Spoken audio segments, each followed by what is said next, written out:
Hallo und willkommen zu einem neuen Video. Heute mache ich mal ein Review zur CycloDSI Evolution. Das ist die erste und bisher einzige Flashkarte, die im DSi-Modus funktioniert und wurde von Team Cyclo produziert. Ihr Vorgänger war die CycloDS Evolution und die wurde auch ziemlich lange unterstützt, bis irgendwie ungefähr 6 Monate vor Release der Evolution, mit der die CycloDS Evolution auch wieder unterstützt wurde. Aber die CycloDSi Evolution und damit auch die normale Evolution haben ein paar Monate nach dem Release der Evolution ihre Unterstützung verloren. Das war, glaube ich, am 5.11. oder so, also beziehungsweise im April oder Mai 2011. So, und dazu gucke ich mir erstmal an, womit die Karte denn so kommt. So, das erste, was auffällt, ist natürlich die Box, die aus Metall ist, was ich sehr schön finde. Auf der Vorderseite ist natürlich erstmal das CycloDS Logo und auf der Rückseite die offiziellen Funktionen. Aber die Übersetzung davon findest du auch nochmal in dem schriftlichen Review. Dann öffne ich die Box mal.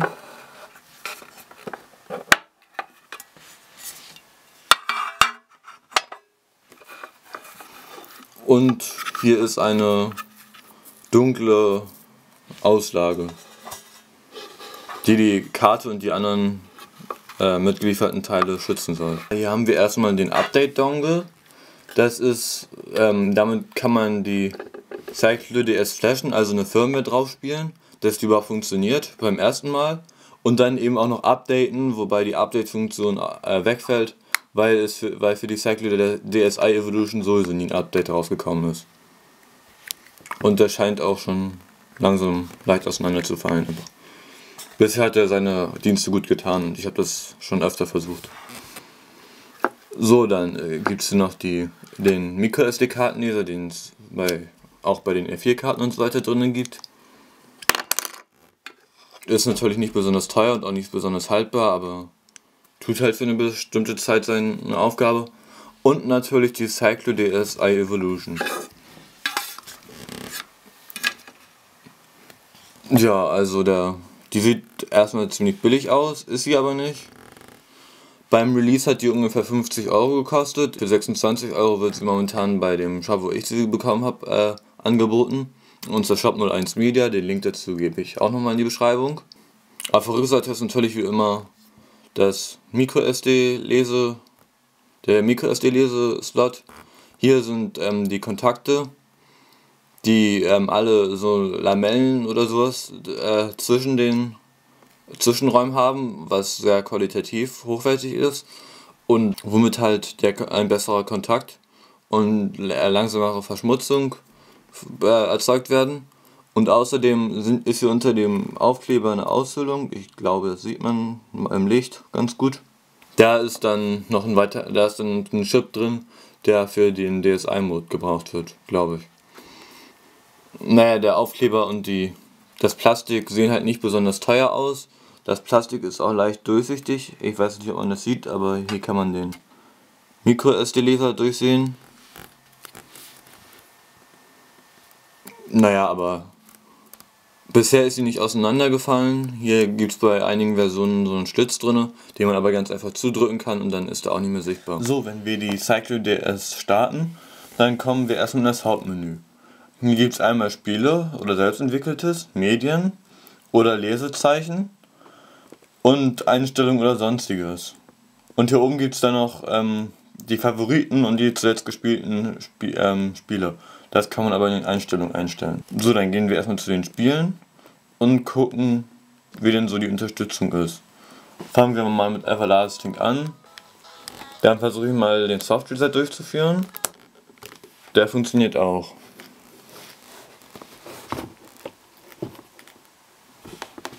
Probieren wir mal Rapid Roll. Das funktioniert ja auch alles ganz gut. Und auch hier funktioniert der Soft Reset. Dann probieren wir mal eine ROM, und zwar Trackmania Turbo. Die habe ich übrigens selber gedumpt. Wenn ihr wissen wollt, wie man selber ROMs dumpt, ein Link dazu ist auch noch in der Beschreibung. Die lädt dann erstmal etwas länger, weil auch eine Speicherdatei erstellt werden muss und so weiter. Aber wenn es fertig geladen ist, funktioniert das hier auch alles. Und guck mal, wie es denn so mit den Anwendungen aussieht, die Fett benutzen. Oder Nitro. Dazu nehme ich einmal DS Craft Fett.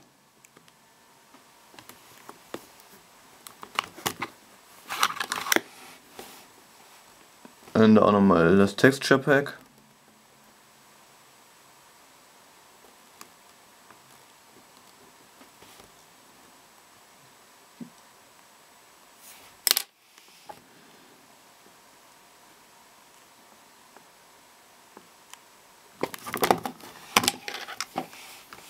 Und das funktioniert auch alles. Man kann auch speichern, dann friert das kurz ein, dann geht's wieder und man kann auch wieder zurück ins Menü zu kommen. Normalerweise. Allerdings funktioniert der Soft Reset bei den Anwendungen hier nicht. Also man kann nicht von dem Spiel direkt wieder ins Hauptmenü zurückgehen.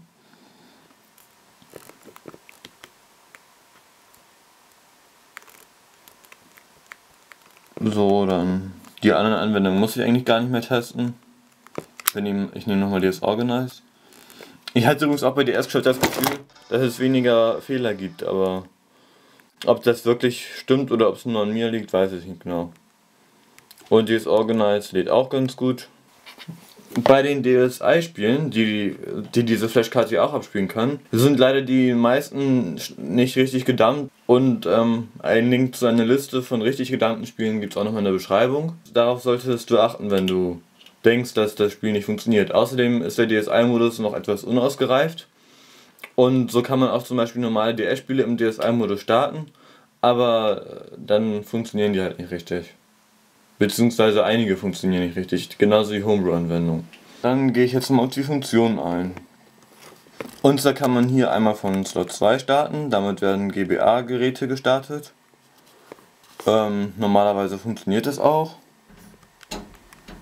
Also entweder GBA-Spiele oder im GBA-Modus oder GBA-Flashkarten, die auch im DS-Modus gestartet werden können. Dann kann man hier ein paar Einstellungen zum Aussehen machen, also wie groß die Icons sind, ob die Lesezeichen im Hauptmenü über den 3 Auswahlmöglichkeiten oder unter dem mittleren Menüpunkt gestartet werden oder angezeigt werden sollen. Halt, ob das normal gespeichert werden soll, die sind eigentlich alle selbstverständlich. Der Rumble-Effekt funktioniert bei mir nicht. Ich weiß nicht, ob das an meinem Rumble Pack liegt, aber bei mir vibriert es einfach immer im Menü. Das hier ist halt, ob ein Lesezeichen von dem zuletzt gespielten Spiel angezeigt werden soll.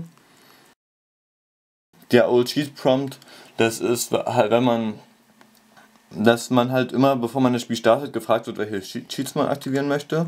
Dann noch die ganzen Hotkeys, also mit welchen Tasten man ins Ingame-Menü kommt und so weiter. GBA-Support, dann, wenn man eine CycloD als GBA-Flashkarte hat, dann werden die Daten von der direkt angezeigt. Und bei Sort Ignore Number, da werden dann die Zahlen im Namen von Dateien beim alphabetischen Sortieren nicht beachtet.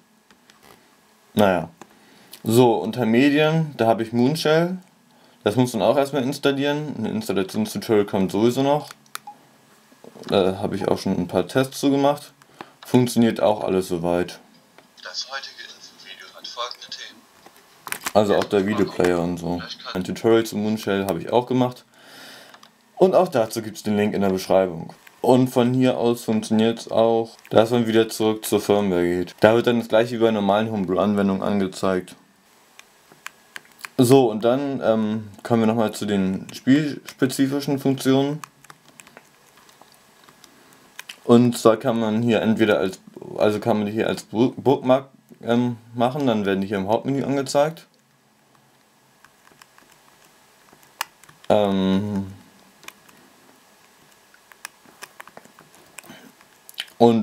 kann man halt noch Cheats anschalten. Ich habe jetzt keine passende Cheat-Datei. Weitere Infos zu den Cheats gibt es auch noch mal in einem geschriebenen Tutorial. Bei den Einstellungen kann man zum Beispiel Realtime-Save-Dateien, also man muss erstmal eine Realtime-Save-Datei erstellen, bevor man Realtime-Save benutzen kann. Ja, dann gibt es halt noch Informationen und so.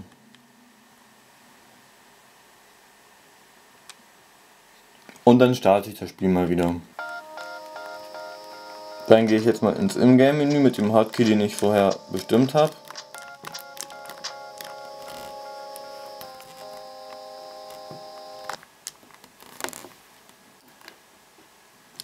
Das ist dann auf dem oberen Bildschirm. Und da gibt es die Funktion Textreader, dazu komme ich gleich nochmal.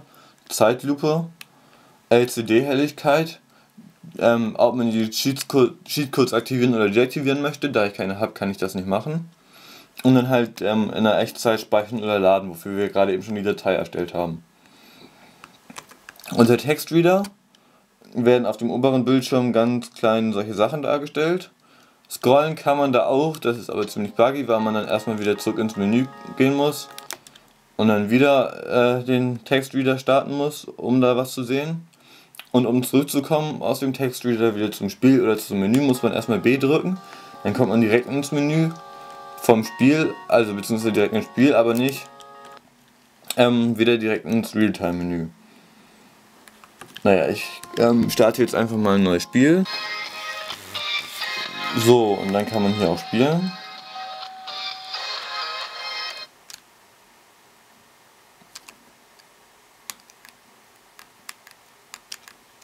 Und wenn man im Spiel ist, kann man halt auch dieses Menü aufrufen. Und dann in Echtzeit speichern. Dann wird das gespeichert und es dauert ein bisschen. Und dann werde ich direkt an den Anfang der Strecke zurückgesetzt. Also ich weiß nicht genau, woran es liegt, ob es an meinem Hotkey liegt oder daran, wie ich das gemacht habe, aber ich bin immer wieder hier am Anfang der Strecke, wenn ich die Funktion benutzen möchte. Womit die eigentlich sinnlos wird, aber es gibt sicherlich Spiele, bei denen das richtig funktioniert und bei denen das auch Sinn macht. Außerdem gibt es noch weitere Funktionen, wie zum Beispiel eine Screenshot-Funktion oder dass man alle Ordner, wo irgendwas gespeichert ist, einstellen kann. Aber dazu muss man die Config-Datei am Computer bearbeiten. Die Skins hier sieht man ja schon, dass die immer zufällig sind, wenn die Karte neu gestartet wird. Das finde ich eine sehr schöne Funktion, die auch sonst, glaube ich, so ziemlich keine andere Flashkarte hat. Und wie man Skins installiert, findest du auch nochmal in dem schriftlichen Tutorial. Ich würde diese Flashkarte Leuten empfehlen, die schon eine SuperCard DS2 besitzen, aber halt alles, was möglich ist, aus ihrer Konsole rausholen wollen und deswegen halt auch DSi Homebrew benutzen wollen. Oder halt auch DSi-ROMs. Ja, für die Leute ist die CycloDSi Evolution sehr gut geeignet, weil die auch sehr viele Funktionen hat, oder einige Funktionen hat, die ihren gewissen Charakter geben und die sonst keine andere Flashkarte hat. Als erste Flashkarte würde ich die nicht benutzen, weil halt doch die allerneuesten Spiele nicht mehr unterstützt werden und auch die Karte sonst sich nicht mehr unterstützt wird und man braucht halt auch einen DS mit der richtigen Firmware. Du kannst dieses Tutorial und weitere auf meiner Website unter Nintendo DS, Reviews und Rezensionen, CycloDSi Evolution Review angucken.